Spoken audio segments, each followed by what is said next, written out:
What's up folks? I am back and papakita ko lang sa inyo kung gaano kasarap yung niluto naming ramen, Jin ramen. Tama ba? Jin ramen?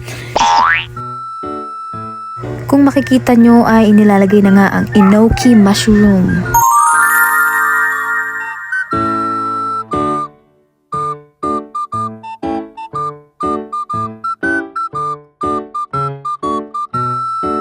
At sunod na inilagay ang cabbage or repolyo.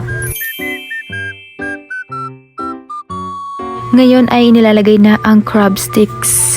Yummy!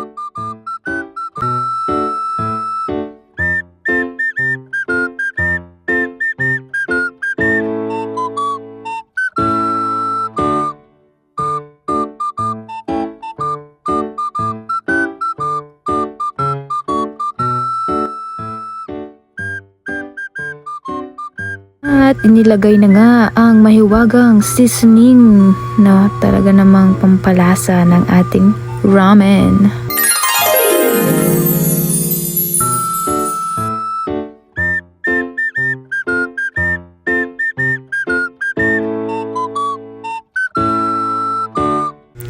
Minekes-mekes na namin para mas sumarap.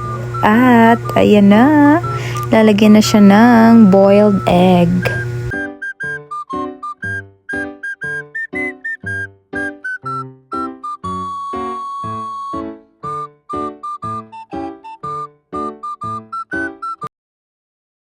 And voila! Luto na ang ating masarap na ramen.